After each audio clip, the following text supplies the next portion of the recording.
අයිබෝවන් කියලා පිළිගන්න ඕන අදත් මගේ YouTube channel එකට මම අද අරගෙන ආපු වීඩියෝ එකේ තියෙන්නේ අපේ ගෙදර ඉස්සරහා කොටසේ වැඩ ටික ඉවර කරන පොඩි වීඩියෝ ක්ලිප් එකක්.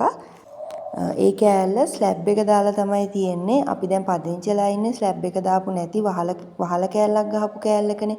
එතකොට මේ ස්ලැබ් එක දාපු කෑල්ලේ එක බිත්තියක් බැඳලා තිබ්බේ නැහැ. අනිත් ඔක්කොම බිත්ති බැඳලා තිබ්බේ. කාමරයකුත් හදලා තිබ්බේ. ඉතින් අපි මේ වතාවේ උත්සාහ කරන්නේ අපේ සම්පූර්ණ පහළ තට්ටුවම පාවිච්චි කරන්න පුළුවන් විදියට හදාගන්න උත්සාහ කරන එක. ඉතින් මේ කපරාරු කරන අතරතුර ගත්ත වීඩියෝ ටිකක් තමයි මම අද ඔයාලත් එක්ක බෙදා ගන්න හිතුවේ. ඒ අතරතුර මම කියන්න ලෑස්ති අපේ ගෙදර හදන්න පටන් ගත්තේ කොහොමද? අපේ අතේ කීයක් තිබ්බද? දැන් මොන තත්ත්වෙද අපේ ගෙදර තියෙන්නේ? ඉතින් ඒ විස්තර තමයි මම අද ඔයාලත් එක්ක මේ වීඩියෝ එකෙන් බෙදා ගන්න හිතුවේ. අපිට අපේ ගෙදර හදන්න හස්බන්ඩ්ගේ තාත්තගෙන් ලැබිච්ච ඉඩමක් තමයි පාවිච්චි කරේ. ඉතින් මේ ඉඩම කුරුඳු වලින් වටවුණු ඉඩමක්. ඉතින් අපි හදනකොට මේ ඉඩමේ කුරුඳු අයින් කරලා පර්චස් 4ක 5ක විතර ප්‍රමාණයක් අපි ගෙදර හදන්න යොදාගත්තා. 2017 දෙසැම්බර් වල වගේ අපි ගෙපල කැපුවා. ඒ අතරතුර අපි ප්ලෑන් නිර්මාණය කරගත්තා අපිට උවමනා විදියට. ඒ දවස්වල අපි ප්ලෑන් එක හදාගත්තේ රුපියල් 15000කට. 2018 අපි ෆවුන්ඩේෂන් එක දාන්න පටන් ගන්නකොට මගේ අතේ තිබ්බේ අපේ අම්මා දීපු රුපියල් 50000ක් විතරයි. හස්බන්ඩ් නම් කිව්වේ මේ වැඩේ කරගන්න බැරි වෙයි අපිට සල්ලි නැති නිසා කියලා. ඒත් මං කිව්වා පොඩියට හරි පටන් ගමු. අපිට කොහොම හරි කරගන්න පුළුවන් වෙයි කියලා. ඉතින් ඒ අතරතුර කොහොම හරි හස්බන්ඩ්ට ඔෆිස් එකෙන් ඉල්ලලා තිබ්බ පොඩි ණය මුදලකුත් ගන්න ලැබුණා. ඒ අතරතුර සමෘද්ධි බැංකුවෙන් හස්බන්ඩ්ගේ අම්මට කියලා අපි ඉල්ලලා තිබ්බ ණය මුදලකුත් අපිට ගන්න ලැබුණා.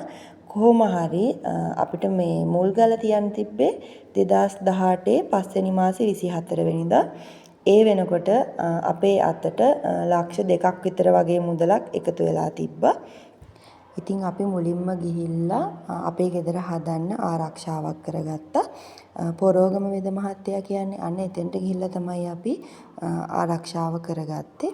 ඉතින් ඊට පස්සේ අපි කොහොම හරි කාමරේකුයි කුස්සියයි බාත්රූම් එකයි හිටින්න වහල කෑල්ලක් ගහලා අපේ ගේ කොටසක වැඩ ඉවර කරගත්තා. ඊට පස්සේ ওই පින්තූරවල තියෙනවා වගේ తాවකාලිකව එළියෙන් টয়ලට් එකක් හදාගත්තා. ඒක තමයි අපි පාවිච්චි කරේ බාත්රූම් එක හදන්න කලින්. හැබැයි අපිට අතේ තිබ්බ සල්ලි වලින් බිත්ති ටික නග ගන්න විතරයි පුළුවන් උනේ. වහල ගහන්න නම් සල්ලි ඉතුරු උනේ නැහැ. අපි 2018 පස්වෙනි මාසෙනේ ගෙදර වැඩ පටන් ගත්තේ. ඒ වුණාට 2018 12 වෙනි මාසෙ වෙනකන් අපිට ගෙදර වහලේ ගහ ගන්න බැරි වුණා. ඉතින් අපේ තාත්තා අපිට යම් මුදලක් ලබා දුන්නා ගෙදර වහලේ ගහ ගන්න කියලා. ඒ කාලේ ඇත්තටම අපි ආර්ථික මට්ටමින් ගොඩක් අඩු මට්ටමක හිටියේ. කුලියටත් හිටියේ. ඉතින් ගොඩක් අපේ ගෙවල් වල කට්ටියකින් අපිට උදව් ලැබුණා. හස්බන්ඩ්ගේ තාත්තට අයිති වත්තේ ඇල්ස්ටෝනියා ගස් එහෙම ගොඩක් තිබ්බා. ඒ වගේම මහෝගනී ගස් තිබ්බා. ඉතින් අපිට ගෙදරට ඕන කරන උළුහව් ජනෙල් හදාගන්න, ඒ වගේම වහලට ඕන කරන ලී වලටත් අපිට ඒ ගස් වලින් ලී ගන්න පුළුවන් වුණා. ඇත්තටම මේක අපිට ලොකුම සහනයක්. මොකද ලී වලටත් වියදම් කරන්න ගියා නම් අපිට අතේ තියෙන මුදල් මදි වෙනවා. ඉතින් කොහොම හරි අපි 2018 දෙසැම්බර් වෙනකොට අපේ ගෙදර වහලේ ගහගත්තා. ඔය තියෙන්නේ ඒ දවස්වල වහලේ ගහනකොට ගත්ත ෆොටෝස්. වීඩියෝ නම් නැහැ දැන්. ෆොටෝස් ටිකක් තමයි මට හොයාගන්න පුළුවන් වුණේ. අපේ පොඩි අයියා තමයි බාස් කෙනෙක් එක්ක කරගෙන ඇවිල්ලා මට වහලේ ගහන වැඩේට උදව් කරලා ඒක කරලා දුන්නේ. මේ වෙලාවේදී මතක් කරන්න ඕනේ අපි ෆවුන්ඩේෂන් එක දාන වෙලේ හස්බන්ඩ්ගේ ඔෆිස් එකේ යාළුවොත් ඇවිල්ලා අපිට ගොඩාක් උදව් කරා ඒ දවසේ. ඒ වගේම තමයි හස්බන්ඩ්ගේ නැන්දත් මට ගොඩාක් උදව් කරා. මම පොඩි පුතත් එක්ක හිටපු නිසා ගොඩාක් වැඩවලට උදව් කරන්න මේවා අමාරුයි. ඉතින් තේ එක පවා හදලා දුන්නේ හස්බන්ඩ්ගේ නැන්දා. වහලේ ගහලා ඉවරුණාට පස්සේ හස්බන්ඩ් පුළුවන් වෙලාවට ඇවිල්ලා ගෙදර පොටි ඇත්තා. ඒ වගේම පිලර් ගාලා තව ගෙදර කරන්න තිබ්බ පොඩි වැඩ ටික කරා. වයරින් වැඩ කරා. ඉතින් ඒ වැඩ ටික එහෙම හිමීට කරලා අපි 2019 පස්වෙනි මාසේ තමයි අපේ ගෙදරට කිරි උතුරවලා ගෙට ගෙවිදුනේ. ඉතින් මහා ලොකු උත්සවයක් තිබ්බේ නැහැ. ඉතින් පොඩියට පිරිත් කියලා තමයි අපි මේකට ගෙවදුනේ. ඒ වෙනකොට ගෙදර කොන්ක්‍රීට් කරලා විතරයි තිබුණේ. ඉතින් ඉන්න පුළුවන් විදියට කුලී ගෙදර හිටපු නිසා අපි කොහොම හරි කාමරේ කුස්සියයි ඒ බාත්රූම් කැලේ හදාගෙන ගෙදරට පදිංචි වුණා. ඉතින් එහෙම තමයි අපි අපේ මේ පුංචි ගෙදර හදන්න පටන් ගත්තේ. අපේ හීන ගෙදර. ඉතින් සල්ලි අතේ තියාගෙන පටන් ගත්ත වැඩක් නෙමෙයි. මං හිතනවා මට වගේම අපිට වගේම ඔයාලා හැමෝටමත් ඔයාලගේ ගෙදර හදනකොට මේ වගේ කතාවක් ඇති. ඉතින් මේ තමයි අපේ සිහින නිවසේ කතාවේ ආරම්භය. ඉතින් මුලින්ම කිව්වා වගේ අපි සල්ලි තියාගෙන පටන් ගත්ත වැඩක් නෙමෙයි. හැබැයි මොනවාම හරි හේතුවක් නිසා අපි මේ පටන් ගත්ත වැඩේ දිගටම කරගෙන යන්න අපි වැඩේ පටන් ගත්තොත් අපිට කොහෙන් හරි සල්ලි ලැබුණා. ඒක මොන වෙලාවක්ද කියන්න මන් දන්නේ. අපි වැඩක් පටන් ගත්තොත් අපිට සල්ලි කොහෙන් හරි මොන මාර්ගෙන් හරි අපිට ඒ වැඩේ ඉවර කරගන්න සල්ලි ලැබුණා. ඉතින් ඔයාලටත් කියන්නේ මම නෑ බෑ කියලා ඉන්න එපා. පොඩියට හරි පටන් ගන්න. ඔයාලටත් පුළුවන්. කුලී ගෙවල් වලට සල්ලි දීගෙන එහෙම ඉන්නවට වඩා අපේම තැනක වැටලා ඉන්න එක ගොඩාක් හිතට සහනයක්නේ. එකක් හදාගෙන හරි කාලා ඉන්න තැනක් තියෙන්නේ. අන්නේ ඒ හැඟීම තියෙනවනේ අපේ කියලා ගෙයක් තියෙනකොට. අන්නේ හැඟීම මම දැන් අවුරුදු ගාණක් විඳිනවා. ඒක විඳලම බලන්න ඕනේ. කාටවත් යටත් නැති අපේම කියලා තැනක ජීවත් වෙන එක ඒක මහ පුදුම හැඟීමක්. මහා ලොකු ගෙවල් ඕනේ නෑ. ඒක කාමරයක් තිබ්බත් ඒක ඒ තියෙන හැඟීමත් ඇති අපේ කියන හැඟීම. ගෙයක් හදන්න බලාපොරොත්තුෙන් ඉන්නවා නම් සල්ලි ගොඩාක් එකතු කරගෙන එකපාර මම ගේ හදනවා කියලා හිතුවොත් මේ ලංකාවේ ආර්ථිකයත් එක්ක අපිට කරන්න බෑ. කෝටිපතියොන්ට නම් කරන්න පුළුවන්. අපි සාමාන්‍ය පවුල්වල මධ්‍යම පාන්තික පවුල්වල අයනේ. ඉතින් අපි මාසෙට පඩියක් ගන්න අපි වගේ අයට සල්ලි එකපාර එකතු කරගෙන වැඩක් කරනවා කියන එක කරන්න බෑ. ඉතින් අපිත් මේ ගෙවල් හදන්නේ ලෝන් දාලා. ඉතින් මහා කන්දක් ලෝන් දාගන්නේ අපි ගෙවන්න පුළුවන් විදියට පොඩි ලෝන් අරගෙන තමයි අපි මේ ගේ වැඩ ඉවර කරන්නේ.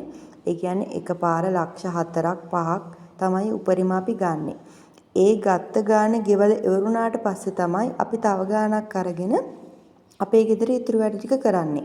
එකපාර ලක්ෂ 50 60 අරගෙන ගෙවා ගන්න බැරුව එහෙම වෙන අය ඉන්නවනේ.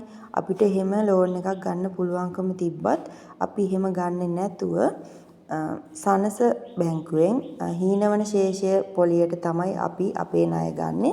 එතකොට අපිට ණය මුදල ගෙවාගෙන යනකොට පොලියත් අඩුයි. ඉතින් අපි ඒ විදිහට තමයි අපේ ගෙදර වැඩ කටයුතු ඔක්කොම ඉවර කරගත්තේ. එක ණයක් අරගෙන ඒ ණය ඉවර වුණාම තමයි අපි තව ණයක් ගත්තේ. ණය ගොඩ ගහගෙන අපි එහෙම විදියට නෙමෙයි අපි මේ ගේ හැදුවේ. එතකොට අපිට කාලා බීලා ඉන්නත් පුළුවන් හොඳට. අපේ ගෙදර වැඩෙත් වෙනවා. ඒ විදියට තමයි අපි අපේ ගෙදර වැඩ ටික කරගත්තේ. තව දෙයක් කියන්න ඕනේ අපි මේ ගෙදරට පදිංචි වුණාට පස්සේ කරන්ට් එක ගන්න මාස කිහිපයක් ගියා. ඒත් එකන් ඉතින් මට පොඩි එක්කනත් එක්ක කරන්ට් එක නැතුව ඉන්න වුණා. ඒ වගේම වතුර ගන්නත් උනේ නැහැ.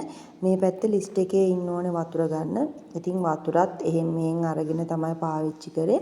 කොහොම හරි ටික කාලයක් ගිහිල්ලා අපි ලිඳක් කැපුවා. ලිඳ කපන්නත් අඩි 35කට විතර වගේ අපි ලිඳ කැපුවා. මොකද මේ වතුර ගන්න ගොඩාක් යටට හාරන්න ඕනේ. කොහොම හරි ලිඳ කපලා අවුරුද්දක් විතර ගියාට පස්සේ අපිට වෝටර් බෝඩ් එකනොත් වතුර ලැබුණා. අපි ඒකත් ගත්තා. කොහොම හරි අපිට දැන් ලිඳක් තියෙනවා. අපිට වෝටර් බෝඩ් එකේ වතුරක් තියෙනවා. වහලේ ගහපු කෑල්ලේ පදිංචිලා ඉන්න ගමන් අපි 2021 අවුරුද්දේ අපේ ඉස්සරහ කෑල්ලට ස්ලැබ් එක දැම්මා. ඒ කෑල්ලේ තියෙන්නේ කාමරයකුයි අපේ ඩයිනින් රූම් ඒරියා එකයි. එතකොට විසිටිං ඒරියා එක ඒ වගේ ටික තමයි ඉස්සරහ කෑල්ලේ තියෙන්නේ. ඉතින් ඒ ටිකට ස්ලැබ් එක දාගත්ත 2021 අවුරුද්දේ. ඉතින් අර බඩු ගණන් යන්න කලින් කොහොම හරි අපිට බඩු ටික ගන්න පුළුවන් වෙච්ච නිසා කොහොම හරි අපි ලක්ෂ 6කට වගේ කිට්ටු වෙන ගාණකින් අපේ ස්ලැබ් එක දාලා ඉවර කරගත්තා. ඉතින් මම මේ දැන් පෙන්නන වීඩියෝ එකේ තියෙන්නේ ඒ ස්ලැබ් එක දාපු කෑල්ලේ වැඩ ටික කරන විදිය තමයි. ඒ කෑල්ල ගොඩාක් බිත්තියෙන් බැඳලා වැඩ ටික ඉවර කරලා තිබ්බේ. ඔය පේන තැන බිත්තිය බැඳලා තිබ්බේ නැහැ. හස්බන්ඩ්ගේ 3 wheel එක අපි ඇතුළටම දාලා තිබ්බ නිසා හස්බන්ඩ් ලංකාවේ හිටියේ නැති නිසා. ඉතින් එයා ලංකාවට ආවට පස්සේ අපි මේ බිත්තිය බැඳලා 3 wheel එක දාන්න එළියෙන් වෙනම තැනක් හදලා මේ විදියට ඒ ඔක්කොම වට කරලා ඉස්සරහා කෑල්ලේ වැඩ ටික සම්පූර්ණයෙන්ම ඉවර කරගත්තා. මේ වීඩියෝ එකේ තියෙන්නේ ඒ බිත්තිය බැඳලා සම්පූර්ණයෙන්ම අපේ ඉස්සරහා කෑල්ල කපරාරු කරපු වීඩියෝ එක විතරයි. ඉස්සරහට මං අරගෙන එන්නම් අපේ ගෙදර දැන් ඒ කෑල්ල සම්පූර්ණයෙන්ම උළුහා ජනෙල් තියලා ඉස්සරහට දොර දාලා ඒ වගේම පොටි ඇදලා වැඩ ටික ඉවර කරලා තියෙන්නේ. ඉතින් මේ වීඩියෝ එකේ තියෙන්නේ කපරාරු කරන කොටස් විතරයි. ඔයාලට ඉදිරියේදී මං අරගෙන එන්නම් අපේ ගෙදර ඉස්සරහා සම්පූර්ණයෙන් වැඩි වුණාම කොහොමද තියෙන්නේ ඒ විදිය. ඒ වගේම උළුහා ජනෙල් වලට අපිට කොච්චරක් මිල ගියාද අපිට ඒ දේවල් වලට කොහොමද ඒ දේවල් කරගත්තේ ඒ විදිහේ විස්තර ටික මම ඔයාලට ඉදිරියේදී වීඩියෝ එකකින් අරගෙන එන්නම්. ඒ වගේම ඔයාලට මගේ channel එකේ තව වීඩියෝස් තියෙනවා අපේ ගෙදර bathroom එක හැදුන හැටි, ඒ වගේම කුස්සියේ pantry top එක හැදුන හැටි, ඒ වගේ වීඩියෝස් මම කලින් මගේ channel එකේ දාලා තියෙනවා. ඔයාලට මගේ channel එකේ බලන්න පුළුවන් ඒ වීඩියෝස්, ඒ වගේම ඒවට ගියපු වියදම්, ඒ හැමදේම මම මගේ channel එකේ ඔයාලත් එක්ක බෙදාගෙන තියෙනවා. ඉතින් ඔයාලට ඒ වීඩියෝස් බලලා ඔයාලගේ ගෙදරත් හදන්න හිතාගෙන ඉන්නවා නම් යම් අදහසක් ගන්න පුළුවන් වෙයි කියලා මං හිතනවා. ඉතින් වෙනද වගේම මගේ වීඩියෝ එකත් එක්ක එකතු වුණු මගේ යාළුවන්ට මම ගොඩාක් ස්තුති කරනවා. ඒ වගේම අලුතින් මගේ channel එකේ එකත් එක්ක එකතු වුණු ඔයාලට මගේ channel එක subscribe කරන්න කියලාත් මම ආදරෙන් ඉල්ලා සිටිනවා. ඉතින් මගේ මේ වීඩියෝ එකෙන් ඔයාලත් ගෙදරක් හදන්න හිතාගෙන ඉන්නවා නම් හෝ ගෙදර දැනටම කටයුතු කරගෙන යනවා නම් මොනවාම හරි දෙයක් ගත්තා නම් අනිවාර්යයෙන්ම මගේ වීඩියෝ එකට like කරන්නත් අමතක කරන්න එපා. ඉතින් කලින් කිව්වා වගේම මගේ වීඩියෝ එකත් එක්ක එකතු වෙලා හිටපු ඔයාලා හැමෝටම ගොඩක් ස්තුතියි. ඉතින් ආයෙත් මතක් කරනවා මගේ channel එක subscribe කරන්නත් අමතක කරන්න එපා. ගිහින් එන්න පරිස්සමෙන් ඉන්න.